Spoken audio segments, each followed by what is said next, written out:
There you go, boys and girls. This is our first Forby podcast.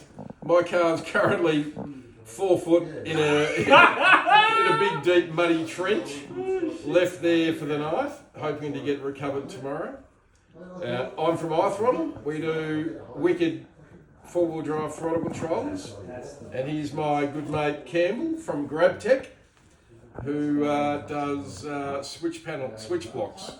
For grab handle switch panels or blocks, whatever you want to call it. What do you call it? The tactical control. That's the tagline. It's a switch panel control. It's a control panel grab handle integration. There you go. So we're on our 4B weekend away with a few of the lads, and as I mentioned, I'm going to get recovered tomorrow morning. Hopefully. What happened, Sammy? Well, too many of these. I took the wrong track. No, typical me. My cars love mud holes. He's a sort of a leap before he looks sort of guy, and whereas someone like me would get out and test it, he's a little lazy and he thinks, I should be right, and then it's not. That's the Aussie culture. She'll be right, mate. Like the Scots, when they get out with their walking sticks and fucking poke holes. My car's right there. Very true, very true. Anyway, we'll get out tomorrow and have a recovery mission. And although, have you got a snatch strap? Snatches, I can winch. Right. I'll be right. Okay. All right. That's good. This will be my third. Car. 1, 2, 3. This will be my fourth four-wheel drive underwater. Potentially fucked and non-recoverable. Hold on. Yes. Two. TD5 twice. Okay, so you're counting. Okay, that's 2. Yeah. My last GW tank, didn't it? Get Underwater? Nah. You never flooded them. No. Well, I got water in it anyway. Yeah, I got water in it. Yeah. Oh, I did. I got video footage of that. Maybe you did actually. So this is my fourth one. Although I'll interject here and say that Sam is meticulous with his four-wheel drives. Like, it must be perfectly clean inside. As is. So he's potentially got water in it right now. So he's now talking about sailing it. It'll be up for sale. Guys, 2025 diesel tank with 12,000 Ks, 35 grand. Never raced or rallied. Yeah. Never four-wheel drive. Never got stuck in the mud. Never got stuck in the mud. Exactly. But anyway, guys, we hope you enjoyed our first little mini podcast of our first filmed Boys Weekend Away. So is that it over? Yeah. This is just a little. So we'll talk about what happens tomorrow. Procedures that happen, maybe.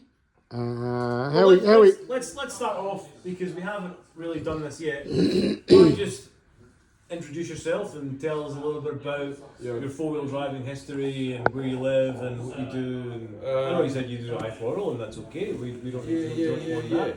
But what was your first four-wheel drive? Let's talk about that. My first four-wheel drive was that a Willys Jeep, 1940s? You funny fucker. No, I think my first proper four-wheel drive was. Oh no, yeah, Discovery 2. Oh yeah. Yeah, it was. Sunk that twice, rebirthed. Was that the 300 TDI? No, it's a Disco 1. Disco 2. Oh, sorry, there's TD5. TD5. Yeah. So one TD5, sunk it, rebirthed it, sunk it, sold it. Hold on a minute. You had four-wheel drives before I met you. You had a Jackaroo, you had some stuff. Or was that just dicking around, yeah?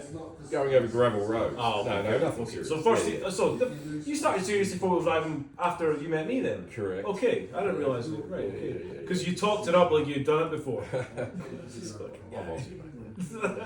And then I sold that and had a couple of Disco 3s and... No, Disco 3s or 4s. A 4? The one you sold me was a 4? Oh yeah, 4. They were shit boxes, that's why I sold it to him. Very good car. And it was great after you spent 25 grand just making this 15 grand car half okay. Exactly. Sold that For then 12 bought my grand. first GWM Tank 300 Beast, twin locked. That was a fucking good car. That car. Sunk that, not sunk it, got water in it. Sold that, bought a Porsche, sold that, bought a tank diesel, and sunk that. That's currently Underwater. underwater. We have to recover tomorrow. This is where we are now. Campbell. My four-wheel drive history is a little less dense than that. Hang on, have you talked about your ML 270? That's what I'm going to start with. Oh, okay. That was my first real four-wheel. Well, it wasn't really. So many years ago, the wife had a sedan, and I'm a bit of a clean freak. I like things nice and tidy. And we were going to the beach a lot. She loves the beach. We got a dog and a young kid, and I just got pissed off getting the fucking sand out of the carpets in the car.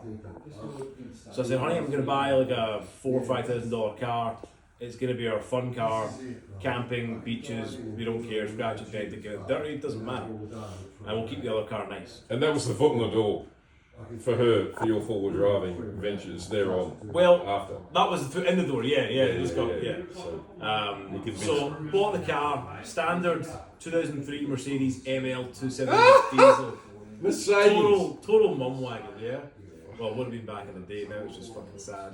But anyway, I bought it because they were kind of half reliable and cheap. So I bought this thing, I had like 170,000 Ks on it, which, you know, in Land Cruiser world's fuck all, but in that world is a lot. But anyway, I didn't think so at the time, and started looking online, and it turned out Russians. There was loads of Russians that liked taking these things four-wheel drive. It was all Russians. Well, you're Scottish, so you're sort of in that northern hemisphere. You Aussies do not know geography, do you? Yeah, you're in the northern hemisphere, aren't you? But if you're in the northern hemisphere, around the other side of the world, Yeah, but you're in the northern hemisphere. So you get the temperature same, wise, are you talking about? yeah. Well, Russia's kind of vast. Well, you get the same mentality as fucking a Russian. Mentality? Right, keep going. Vocabulary. So I buys this thing, and it turns out they can kind of go off road a little bit with a couple mods. So I do. What's a So little bit? I bought a set of 30. I want to say they were 32-inch tires. I think probably 265, 77 inches. Yeah. 32s. That's it, yeah. So I thought second-hand 32-inch bodies for like $300.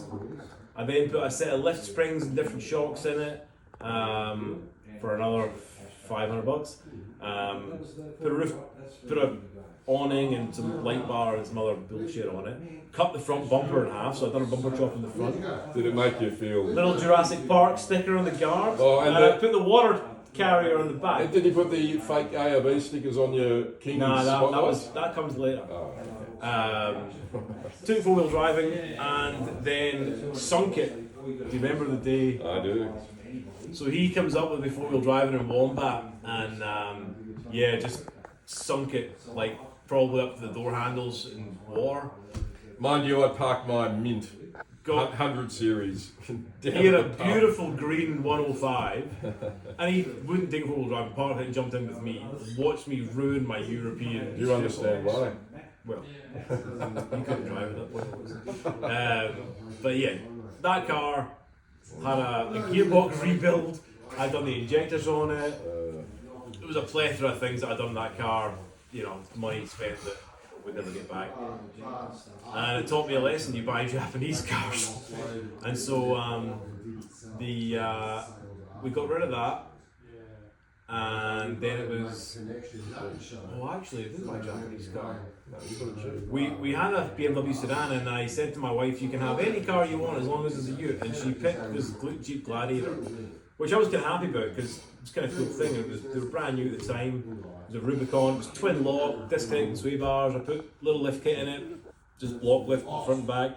And set of 35s on it, and it went everywhere. Like, it was incredible. Like, at a time where everyone else had 33-inch tires, I was on 35s twin lock. My car seemed unstoppable. It was point and squirt. It did not matter what line you took.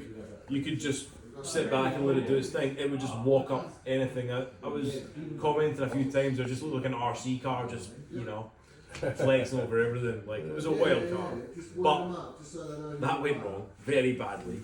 I've done the rear diff in on it. It was off road for 6 months. Eventually, Jeep gave me a replacement vehicle.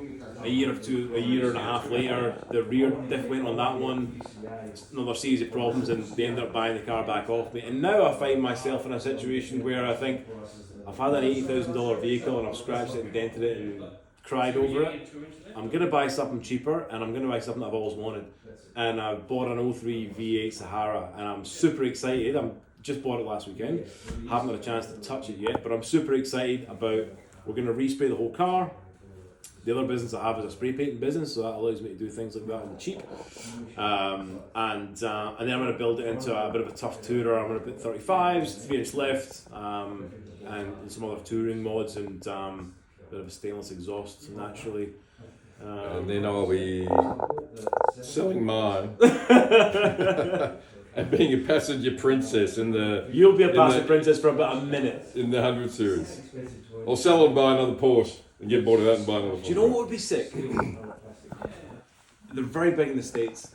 Is a KN, an off-road KN build.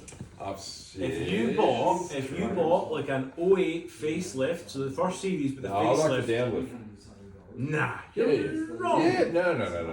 Remember the silver one you had? Yeah, I prefer that. that. Was a nice. That would have been a good car base. The first of them, which was 03. Yeah. Yeah, I prefer. Yeah, they look better. Yeah. No. Anyway, some variety of KN. The first ones were better because they were more off-roady. The second gen ones, like from 2009 or 10 onwards, whatever gen that was, they didn't have locking distance. No, that's right. The early ones are better, yeah.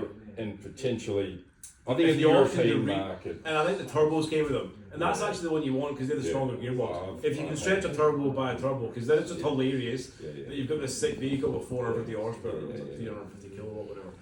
And but yeah, one of them. You imagine one of them with the 2-inch left, set of 33s, bash plates. And you rip the exhaust off and you just $6,000 repair. Straight Anyway. But no, you bash plate it front and back, that's what they do. And it's a bit of a, I don't know. No, I might go a Jimny next. You are not buying a Jimny. Or a Suzuki Sierra. You won't. And a very early Suzuki Sierra. This is just noise. On 31. You're not going to do this. I'll be able to winch out the fucking fishing line, mate. Just wrap around a tree and just fucking reel it in. That's how light they are. If you had a Sierra, you'd tip it. Yeah, but you'd put it on the tip of that. You'd need an external roll cage on that thing. No. Yeah, no, I want to get one of those. Lies. Anyway. All lies. This guy's the biggest snob in the world. Hey, Jeep boy. I laid the biggest flashes forward drive. I did. You did? Well, when you're this way inclined, you need big things to make up for other things and inadequacies in other areas. Exactly right. That's why Johnny's got a Jeep. Anyway, guys, time for a refill. Yeah. Thanks a lot.